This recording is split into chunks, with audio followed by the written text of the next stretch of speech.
Hello everyone and welcome to the National Army Museum for this week's Friday Insight. Here at the museum we tell the story of the British Army and the people who served in it from the Civil Wars to the present day through our galleries, collections, programmes and research. There are many ways to support our museum. You can buy a book in our shop, visit the cafe, donate or become a member where you can get exclusive discounts and your very own events programme. So today I'm delighted to welcome John Concagh. John is a historian from London whose work focuses on the relationship between Britain's African and Caribbean colonies and the challenges of the Second World War. Today, John will be discussing how soldiers from Africa were recruited, trained and mobilised during the Second World War. For our online audience, some tech notes. If your screen ever does freeze, please refresh it. Usually that cures all ills. If you have any other specific tech questions, please put them in the chat function and a member of our team will try and assist you. You also have the Q&A chat bar. So if you have any questions for John that you'd like to hear answered, please put them in there. Again, guys, in the audience, you will have a chance to ask questions. With that all said, I will now pass over to John, and I hope you enjoy the talk. Thank you. I was going to start with something about the weather, but it's actually been reasonably okay for today, so we're just going to go right into it. So today I'm here to talk, as it said, as you can see on the slides, about the mobilisation of the British African forces. And I've used mobilisation carefully because I'm not here to tell you what they did. I'm kind of here to tell you who they were.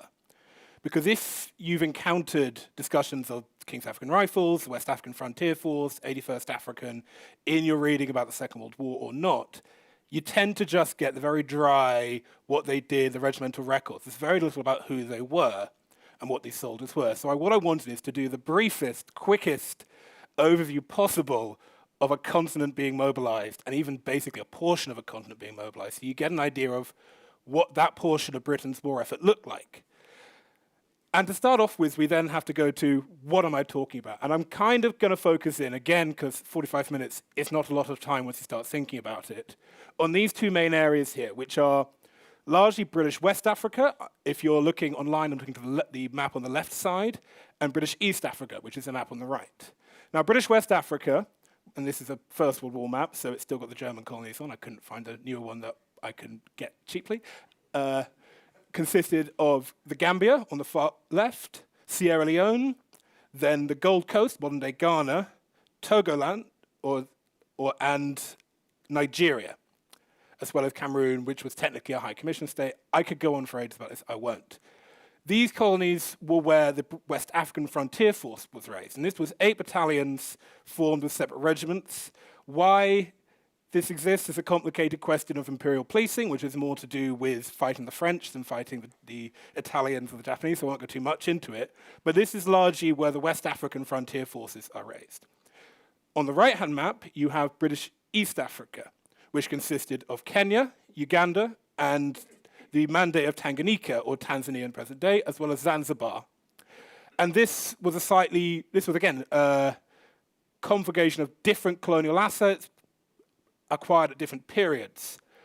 By 1939, they're generally run in the same way, in the same principles, with something called indirect rule, which again I could go on forever about, but I'm going to summarize simply here because of how it affects recruitment and mobilization. And the principle of indirect rule is that you leave as many local elites in place as possible. When you come to take over and rule parts of Africa or Malaysia, or even as is more obvious point in India, you leave as many of the local kings, chiefs, tribal leaders in place and let them do most of the ruling and put total power in the hands of a small number of district commissioners, most of whom are somewhere between 21 and 25 and probably got a 2-2, so could be doing something smarter, but they need the job where their parents wouldn't bother them, so they're in Nigeria now. This sounds great if you're the Colonial Office, because it's a cheap way to run a third of the globe. You don't have to worry about things that the French do, like sending troops out there, keeping troops out there, keeping them fed. And the locals are happy because you've left them in charge of their traditional leaders. Of course, it's not cheap, because nothing about running an empire is cheap. And the local elites never have quite as much power as you think they do. There are many cases, especially in parts of Nigeria and Kenya, where the local elites the British put in charge are simply the first person they spoke to who looked like they were important enough to be in charge. So there's this strong conflict at the heart of indirect rule that will become really important in the questions of recruitment and volunteering around who's in charge, how much power do they have, and what the British can actually do to put a man in uniform. Now, speaking of uniform, it's important to put in place what the British African forces looked like in 1939, which is like that.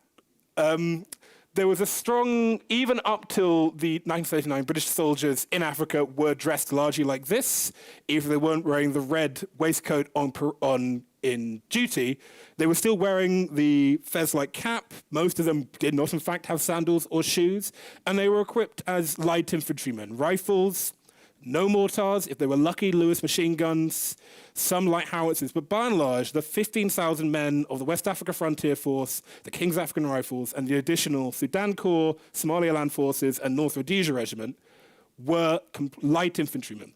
Most of them were all-time professionals. The British liked to imagine their armed force in Africa as a detached mercenary element from the population. They did not like the idea of recruiting specifically from the large elements, the larger groups within Africa. And this was part of the British tradition of indirect rule, part of dividing and conquering, but also an extension of, for lack of a better word, martial race theory. Now, martial race theory, you might understand, in India comes down to principles of recruiting troops who the British consider come from cultures that are good fighters, the Sikhs, the Gurkhas, the Dogras. In Africa, it gets a bit more complicated. One, because, for lack of, there's less of a science to it in the sense that there's even more making it up on the spot going on. And also, there's an anxiety around arming many of the more martial racial groups in Africa. Consider that when these regiments are formed at the turn of the century and as they go on even to the 1920s and 30s, the wars of colonial conquest, the Zulu Wars, the Ashanti Wars, are still in living memory for most people at the higher echelons of both British society and colonial society. So the idea of arming a regiment of Zulus with rifles and machine guns or an Ashanti, there are plenty of people in colonial positions of authority or in the white settler populations who get really anxious. So the martial groups that are drawn from, the British want young men who are outsiders from their nation. Generally, they like people who aren't from where they're recruiting. So in the Gold Coast, for example, they really like recruiting people who fled from French conscription. They come across the border to escape the French army. The West African Frontier Force shows up and goes, would you like to be paid slightly less than you would be as a conscript? And they go, yes, of course, I volunteered for it. Hence, you have a colonial army that is detached from the population and you can use for police work. But it is a very small force. And once the war starts, it stays that way. Even though the British are expecting to face 250,000 Italians at some point, the idea of a large force in Africa is very concerning. There is a deep stress within the Colonial Office and the white settlers about arming Africans to fight, as they put it, a white man's war. The African population don't really feel the same way.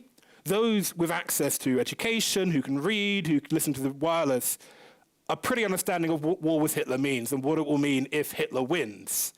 And the sort of best way to put it is a quote from Nnamdi Azikiwe, who was a massive post-colonial anti-colonialist who ran the West African Pilot newspaper. And he said of the war that the official and the unofficial, the military rank and file, the civilian class, the black folks and the white groups, the wealthy and the wage-earning class should all appreciate the problems facing the British Empire in this crisis. And all hands should be on deck in order to set off the machination of those whose aim is to destroy the very prop of our existence as members of the human race. So there's all these anxieties the British have are not really met by large elements of the African population who are eager to volunteer for service in different ways. Again, it's not a straight line. Nothing I'm describing is universal. In Nigeria, there are big voluntary recruitment waves, less so in the more rural parts of Kenya and Uganda. Recruitment in the Gold Coast is messy, for lack of a better word, because of big differences between the coastal region and the North Territories. But the British are sort of starting to tap into this across 1940. There is a feeling in London, even before the fall of France, that there is going to need to be a larger army overall, that West African troops and East African troops acting as garrison forces will be able to relieve British troops for service abroad, perhaps on a Western front. It isn't really until July 1940 when France falls and everything Britain had assumed about how the war worked changes quickly, that the idea of using the West Africans and East Africans as an offensive force emerges. And that especially becomes clear in East Africa, where now they are facing this 250,000 strong Italian army. And as you can see, in July, General Gifford, who had taken over as Inspector General of African Forces in 1936, recommends reorganizing the West Africa Frontier Force. Has done so. You get 2 brigades for combat action sent to Kenya, and 8 additional brigades are requested to defend West Africa against the Vichy French. Again, there's this long strand through a lot of the war in both before the war and throughout the war, that the purpose of the West Africa Force is to fight the French, which they do once, which is more than every other plan to fight the French in the empire, so good for them. But by August, you see these forces, the pre-war regulars, go into action for the first time. Parts of the KAR, the North Rhodesia Regiment, and the Somaliland Camel Corps face the Italians during the rapid Italian invasion of British Somaliland. Eric Wilson won one of the earliest VCs there. He had been a pre-war KAR officer who had come up from England in 1936, and he spent a lot of time training Africans for machine gun practice. And he was, like many officers, he was unsure of how the African troops, especially the pre-war regulars, would react to combat. However, he pointed to only one point of strain during the entire battle in the run-up to the battle at the Concagh Gan, which was the battle which allowed the British withdrawal cleanly from Somaliland. And this period was when his troops were moving up to the line, past a line of retreating refugees, including several family members of his own troops. And at no point did a single man step out of line. So a lot of pre-war concerns around the quality of African troops aren't meted out by this initial campaign, despite it being a British defeat. And as you can see, that defeat and the sweeping of the British from the Horn of Africa means it's going to become quite clear that there is going to have to be an offensive action to retake Ethiopia and Abyssinia and reopen the Red Sea. Not the Red Sea. I'm not a geographer. But there is still this concern about what that's going to mean. But the army pushes on anyway because they know they have this huge power pool in Africa. And these suggestions of creating a huge army of occupation start to become more and more concrete between summer 40 and mid-41. And this is the big estimate number they go for. 70 battalions, increase in manpower by 30,000 is what the War Office asks. The War Office is off on how much manpower they need for 70 battalions. They don't need 30,000, they need 55,000 extra. They're going to get it. They're going to get it, and this comes back to this question of how you get these men. The British Army in Africa, the mantra was every man is a volunteer. Every man is chosen to be there. And this is part of how the British justify their imperial rule and how they differentiate themselves from the French. One of these is more important than the others. I'll let you guess. The French in their colonial territories would practice massive conscription, and that generally tended to look like huge battalion-sized forces encircling regions and bring cordons in to get the men they wanted. The British did everything they could to avoid that. The principle was that every man had chosen to be in the King's African Rifles or the Gold Coast Regiment or the Nigeria Regiment, etc., etc. Was that true? No. From the start of the war, even before the war, the British leave recruitment up to the tribal leaders and the district commissioners. And the general way that ends up is a lot of men are brought in for cultural reasons, for traditional reasons, or simply because they were told to get in the back of a van by their father, which is awful, but was true for many men. Because getting young men to volunteer to fight becomes harder and harder as the war goes on. At the start, in 39 and 40, there is a compulsion to act according to tribal tradition. That is the duty of young men to fight when the chief tells them to, for the principle, and to fight for, as some people, the great chief, King George. As the war goes on, this gets harder and harder, especially because no one wants to send the good men. You don't want to send the strongest farmer. You don't want to send the fastest runner. You don't want to send your son. You don't want to send the only guy in the village who can read. You don't want to send the guys, and from the other side, the European colonial elites don't want to send the guys who can drive their cars, the guys who can use the telegraph, the guys who know how to use electrical equipment. But the army needs them. Britain is intending to fight this war as a mechanized army, with a mechanized army. Even with the African forces, they need signalers, they need electrical engineers, they need pioneers. And getting those men is very difficult when for the last 20 years you've been aiming to recruit, as that one man puts it, the non-literate peasant who could be disciplined and trained and whose allegiance was easily movable, which is a nice way to, it's not a nice way to put it, but you can't go from that to your skilled, disciplined, mechanized soldier quickly. And it's much harder to do it when you're competing with skilled labor recruitment in the colonial industries, you're competing with agricultural needs. But there are still significant number of volunteers. There are, yes, plenty of young men who go because they're compelled by tradition, because some men are literally browbeaten into it with accusations against their masculinity, with accusations that by doing this they bring disgrace on their family and their community. But there are still plenty who do volunteer openly. And there's a general resentment that both African records and British recollections record about accusations of being mercenary soldiers. By and large, the African soldier did not like to be considered that they were doing this for the pay, mainly because the pay was terrible.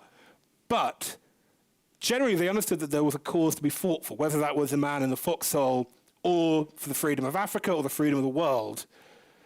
There is, in a lot of the records, there is a general, absolute antipathy to the idea that these are mercenary soldiers, especially once you hit 41 and 42 and you're bringing in the people from the African cities, from the non-traditional military cultures. The volunteer nature, even if it is forced, differentiates these men from the large conscript armies in that they have, by and large, I'd say 30, 40% have chosen to be there and to do something that many of their fathers hadn't done. You know, there is a huge mobilization of African forces in the First World War, but it's nothing on the scale of how far they will go and where they will go and what they'll be trained to do in the Second World War. And on that training front, the expansion of the African armies mainly occurred, the key period between 1940 and 42. This is when most of the men who go to fight in Ethiopia and then in Ceylon, Madagascar, and the Far East are trained. This new army is a big shift in three ways. One, the British Army transforms in many senses the African light infantry gendarmerie into a professional army. The obvious point is they move from the fezzes and the big coats to a more modern look with bush hats, which there is an argument from some that it's to do with making them look more professional. There's the argument, I believe, which is that the officers wore the bush hats, the men didn't, the officers kept getting killed, the officers didn't like that. But other equipment changes also reflect that they did create a more streamlined army. For the first time, all men were given boots, which is a big difference from most of the rural African soldiers. There was training, introduction of more mechanized equipment, machine guns, mortars, Lewis guns, heavier weapons too. But this is still a light infantry army. They are not being trained at this stage to use armored cars, heavy artillery.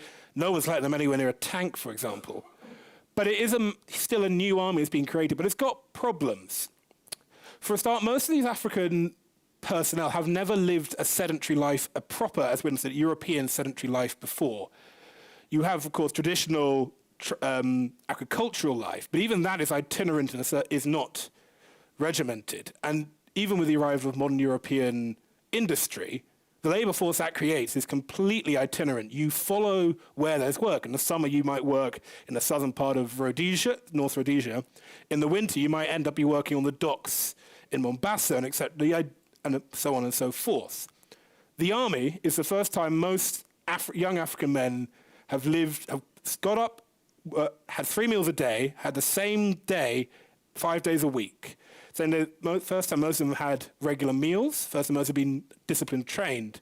And that makes a massive difference for many men. In most African recollections of the time in warfare in the army, this is the thing they remember first as being the biggest shock. British are still very anxious, though, about whether these men will make good soldiers. You see there on the slides, the army points to a 7 to 9 month training regime. That's about 2 to 3 months longer than they're giving basic training in England at the time, because they're still concerned about how the African soldier will fit into the unit. If you read the recollections of most British officers and NCOs sent out after 1940, there doesn't seem to be much of an issue. It's one of these things where you read the records and guys go, oh, they were good soldiers, and then you read everything else they say and they go, was it your fault? Because everybody else seems to have done it fine. But the big issue they all come into, all the guys who come through from England and barracks in 1940, is the language barrier. There are a lot of languages in Africa. I shouldn't need to state it, but it's a very important starting point. There are a lot of languages. Most people don't speak more than two. Most people in Africa will speak a lot of them. Very few white colonial authorities or settlers will speak more than two or three. Generally, before the war, the different regiments would push for different lingua francas. And these tend to be what we considered the dominant martial language, which is a line I find in the material that no one ever defines, that I don't think actually means anything. But in West Africa, generally the language of command was Hausa, which is generally a Nigerian language, and in the east of Africa, the general language of command was Swahili. Swahili is not a useful language when you command a battalion of Ugandans. It's really not a very useful language, and yet that was what was expected, was that British officers and NCOs would learn Swahili. It would not surprise you that most British officers and NCOs did not speak Swahili. Plenty did, but various ideas of making British officers and NCOs learn the language, practice exams, never happened because there were more important things to do, like winning a war. So you end up with huge language barriers being at the heart of this army, and not just between the command groups and the personnel, but across the personnel too. Once the recruitment expands out of traditional martial groups into the general population, you have population groups brought into the army who have no relationship with the general traditional martial groups. They're from different parts of the countries, different parts of the world. They speak different languages. They might have been previously, a generation or two before, been at war with these people, and now they're all together. So the language barrier remains a massive issue right until the end of the war. And there's a lot of talk in the recollections of working in Pidgin Swahili or Pidgin English. Generally, senior NCOs in battalions, African NCOs, would speak English in some sense. If you're lucky, your quartermaster sergeant and your company sergeant major could write as well. But there's a certain anxiety around the British of what that language barrier will mean. And the British solutions to anxiety about African command and control are not smart in many senses. After the Somaliland campaign, this anxiousness leads to a decision to bring in more European NCOs to the African forces. And there's nobody thought this was a good idea. Most of the African NCOs were immediately affronted by the fact that this bloke from England has shown up who had the same rank as them, but was technically superior, had probably spent a quarter of the time in uniform than they had, but was now in charge also. And worse, when you went to higher levels where they replaced company and regimental sergeant majors with European ones, because a lot of the African company and regimental sergeant majors, especially in the KAR, had been in uniform for 20, 30 years. So there's this massive antipathy around the bringing of British platoon sergeants and company sergeants alongside African ones, which even gets more complicated when you think about the fact that Britain spends the entire war having a manpower crisis, and you're going to double up NCO. Everybody seems to think it was a bad idea, and I agree with them, but it happens, and these new units, for lack of a better word, learn. And so the language issues remain. By January, February 41, the two, you sort of begin to correlate into the first sort of fighting elements of the African colonial forces, which are 11th and, well, it gets complicated. You have 1st and 2nd African divisions, which then become 11th and 12th. I'm going to refer to them as 11th and 12th because for most of the Ethiopian campaign, they are 11th and 12th. But these two divisions are brought in to a core South African division in Kenya to take part in the general offensive to retake East Africa. And this is the first time that pre-war regular KAR and West African Frontier Force units and newly raised ones will fight together in combat on offensive against the Italians. And for lack of a better word, they do wipe the floor with the Italians.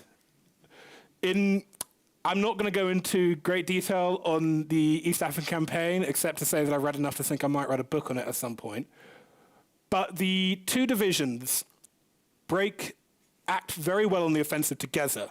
In fact, so well that between mid-February and April 1940, elements of 22nd East African advanced 1,687 miles to Addis Ababa, which is an average of 67 miles a day, which is about 55 miles faster than Rommel advances in 1940, put in perspective. And this is over completely unworked countryside, no metalled roads, dirt roads, through all weather against huge numbers of Italian blocking forces and Italian colonial army streaming to the rear.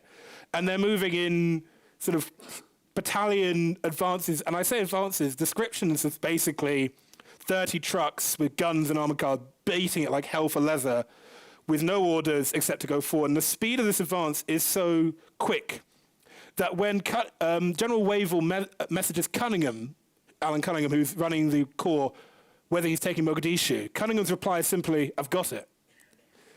And Cunningham's report back is very glowing on how the African forces perform. No one had expected them to be able to act with the aggressive discipline that the South Africans had to match that of the Indian troops in campaign as well.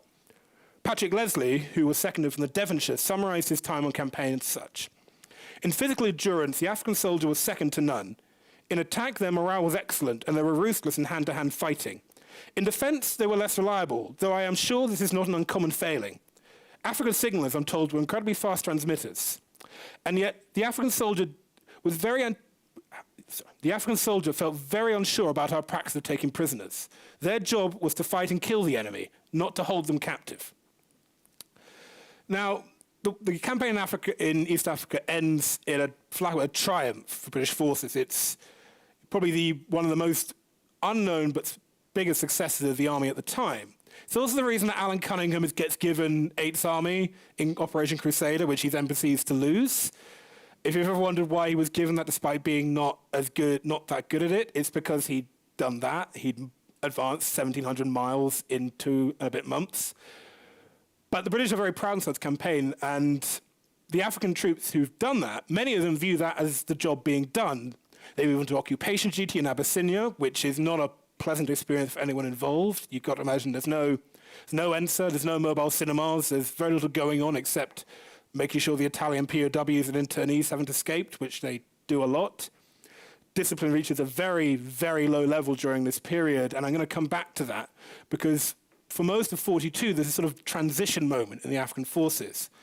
But at this moment, the big shift is that there's a massive recruitment for the labour units. And so far, I've been talking about fighting troops. And the British have a very, as I said, very tight view of what a fighting troop can be. It's got to be a volunteer. It's got to be from a non-core group of a population. They are that concerned about the service troops. During the First War, they had recruited somewhere between 500,000 and 1 million porters to fight in East Africa. And I say that much because nobody knows how many, because nobody counted. And they had the same view for the Second World War, and they're perfectly happy to conscript troops for labour. They're perfectly happy to conscript troops to build roads, to serve as stevedores and docks, to act as military pioneers, to act as medical corps. Because in their view, well, this isn't military labour. You aren't being forced to fight in a combat zone. You're just doing what we force you to do back in Africa anyway, which is build roads. Because the acts of compulsive labour was part of how the imperial system worked. For the British, doing that in a uniform was no different. And there had been talk of bringing African labour troops to the Western Front in 1940, and then France had fallen, and that hadn't happened. And then there was talk of sending them to Greece in 1941, and then Greece fell, so that didn't happen. And then there was talk of sending them to Cyrenaica, and then Cyrenaica fell to Rommel, so that didn't happen. So by the time you start to see you have this Middle Eastern Manpower Conference in 1941, which is after the complete disasters that year, where the 8th Army and Middle East Command reckons they're going to need a huge new number of pioneer troops, and they're going to need skilled pioneers. They're not just looking for men who are going to fetch and carry. They're looking for engineers, they're looking for mechanically equipment, they're looking for drivers. The 3 groups that I said there aren't a lot of in Africa and are in massive demand. But they do get that 60,000 pioneers that are asked for in 1942. Most of these are sea service essentially in Alexandria and the Nile Delta, refitting the 8th Army that then goes to win at El Alamein and keeping it moving for the campaign across Libya, Tunisia, into Sicily, and then on to Italy. In fact, various elements of the African pioneer units are exempted from the general ban on European service for colonial troops and see action with the 8th Army in Sicily and Italy. And it does sort of tell you a lot about the complicated and nonsensical nature of British imperial policy, that you're going to put in the regulations that no colonial troops can see action as fighting men in Europe, but then you'll let African labour units and ambulance personnel go up under artillery fire in Italy because technically they're conscripts, so it's fine. But that is sort of part of the big issues, that there's a lot of double standards in how this army is organised and what it does. And these double standards start to take a hit around 1942 and 43. You might be aware that on the 7th of December 1941, the war changed very quickly. Entry of Japan into the war, the loss of Singapore, and the massive threat now to the Indian Ocean and the Indian subcontinent itself means that the idea that the African colonial army is going to be wound down is thrown out the window immediately.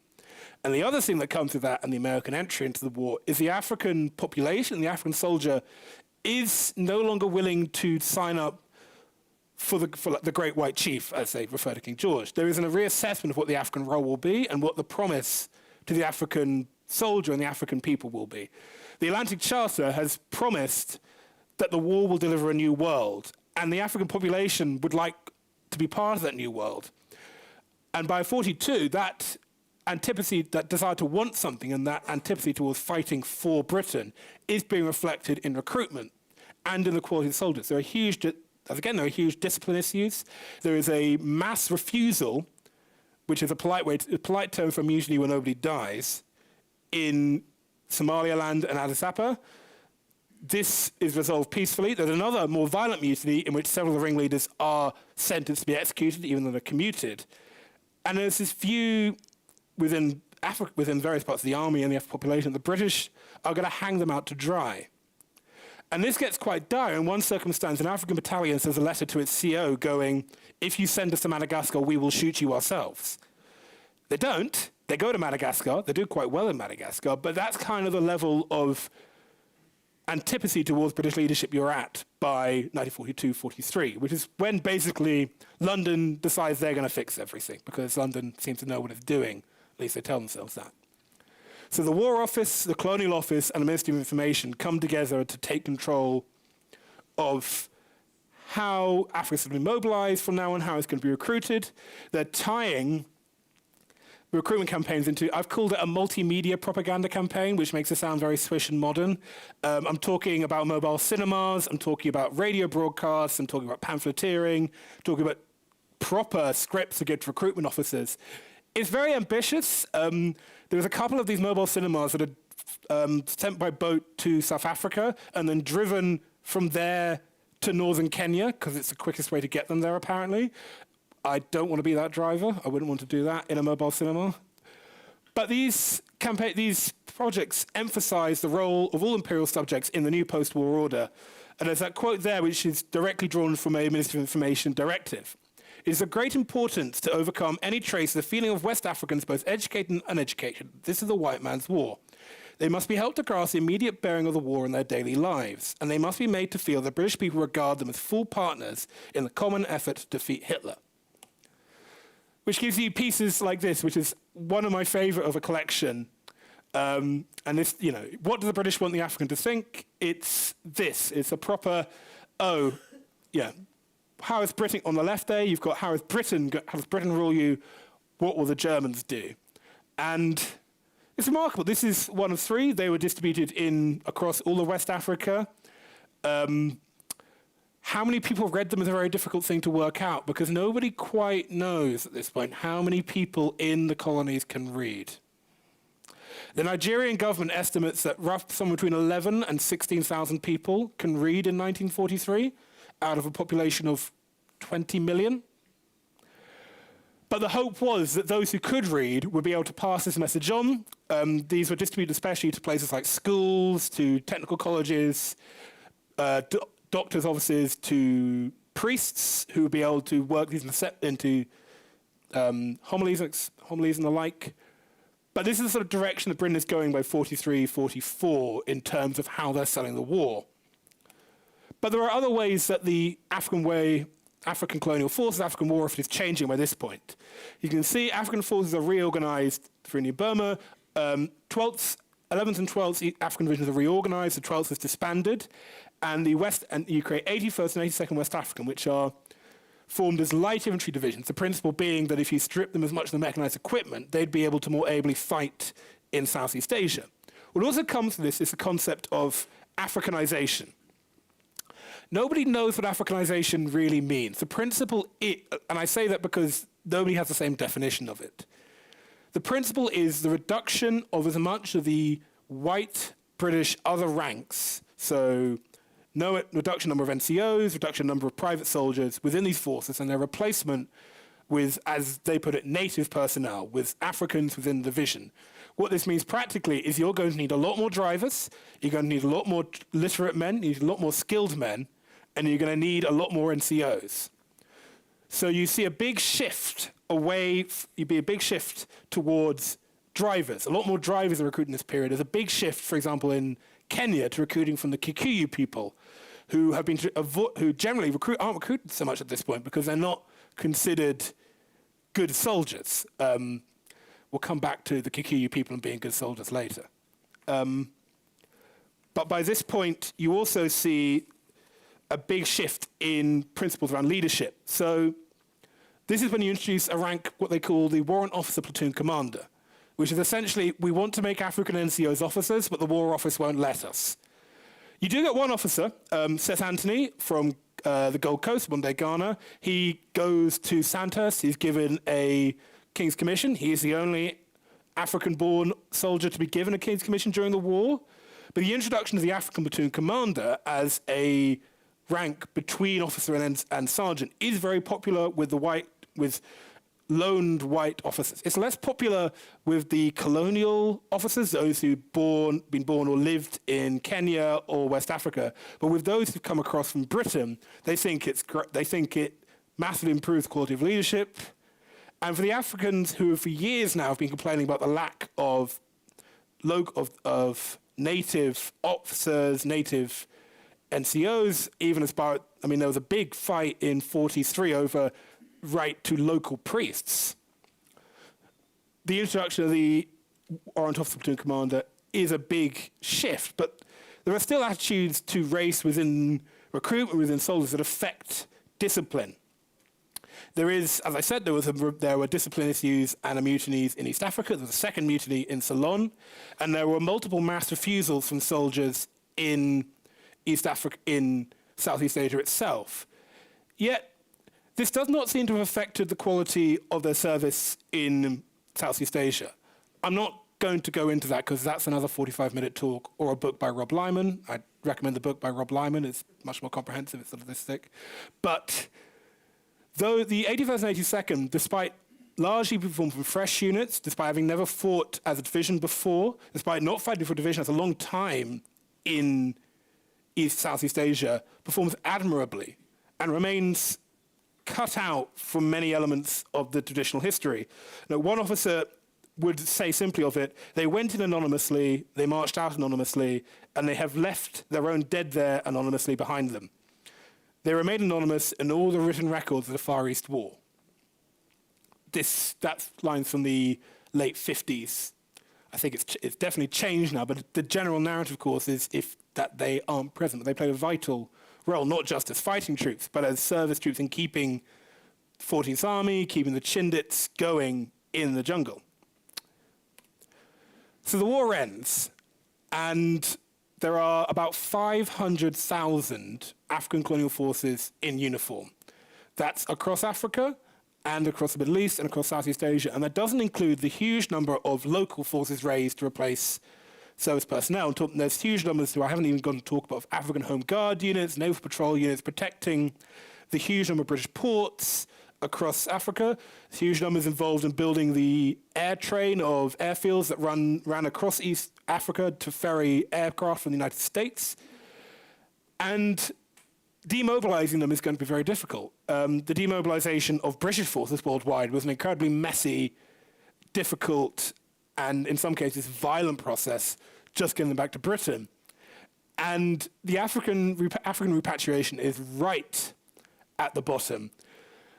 The War Office, the African colonial leadership, and the India Office do not agree about where the African troops go home. The India Office would like them home as soon as possible. The War Office would like them home eventually. And many elements of the African colonial administrations don't want them home at all. They're already quite concerned about the numbers of unemployed servicemen in the cities that have returned from 43 onwards. So they're doing the best they can to try and string the African forces out across the end of the war. There's talk of sending them to do peacekeeping occupation duty in Indochina, in Malaysia, even to help, even as part of the Indian partition. But generally, their leadership, the divisional commanders, even Louis Mountbatten, the Vice of India, doesn't want to use these forces. They'd like them to go home, but there isn't the shipping, there isn't a will to take them home. So for lack of a better phrase, they're kind of pushed around a bit on the deck for a couple of years. 81st West African is marched from the Arakan to the western coast of India, simply to give it something to do. There's talk of making them march all the way to the Middle East to keep them going, which nobody really wants to do either. By April 1946, of the Royal West African Frontier Force, which is only really about a quarter of the total fighting strengths, there are still 71,000 men abroad. 21,000 of these have been moved to the Middle East. And even once they get home, there are still huge issues as well. You have the war, as I said, has massively increased the number of skilled men. You needed more drivers, you needed more engineers, you needed more signalers, and you trained all these men to do this. And then you sent them back to a part of the world where there aren't a lot of jobs for men with professional skills. It's still, despite 50, 60 years of imperial development, a very agricultural world. So unemployment remains very high, especially in West Africa. In Ghana, for example, Gold Coast, only 8,000 of 38 discharged personnel in 1946 have work. A year and a half later, 4,500 still remain out of work. And this reaches a head in February 1948 when elements of Gold Coast veterans organizations attempt to present a petition asking for work and for further war veterans retirement funds from the governor.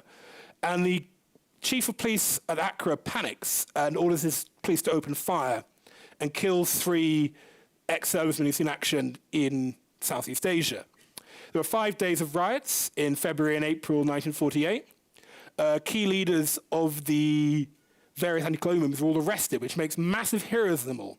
Principally, a young student known as Kwame Nkrumah, who has now got the massive backing of not just the colonial nationalists, but the trade unions and the veterans. And when the Constitution is redrawn in 1948, and it still cuts out many elements of the population, it is Nkrumah who will lead the charge against it, all the way to becoming the first Prime Minister of a free Ghana in 1956. But that's not a universal story. Despite the huge military training, if you look at the people who take part in the war against the Kikuyu, the Mau Mau, most of the Kikuyu were not veterans. The leadership were, but the general manpower of that colonial war were not men who'd seen action in Southeast Asia. Most of them were younger men or older men who had avoided and not taken part in the war. So it's not quite as clear-cut as you fight at the war, you have grievances, you take part in the anti-colonial movements. What is important is that across British Africa in this period, the struggle of these veterans that isn't recognized by servicemen forms a crucial part of how the anti-colonial forces define their struggle against British power. Because everyone in this story is, in many senses, the forgotten of the forgotten. I have very briefly gone over this. Every time I've finished a slide, I've gone, there's more I want to add. And I hopefully will get to give this again, get to go into more detail on this. But I wanted to give you this idea of who these men were, of what they went through, and to make you think about how mobilization affected every aspect of African society: schooling, laboring, identity, and the relationship between ruler and ruled. The British had broken many of their own rules of how to run Africa to create this army, and they couldn't unbreak them after this. You can't create a citizen army in all but name and then pretend you didn't. And that reflects how British rule falls apart. And I think it started with creating a 500,000-man army from 15,000. Thank you very much.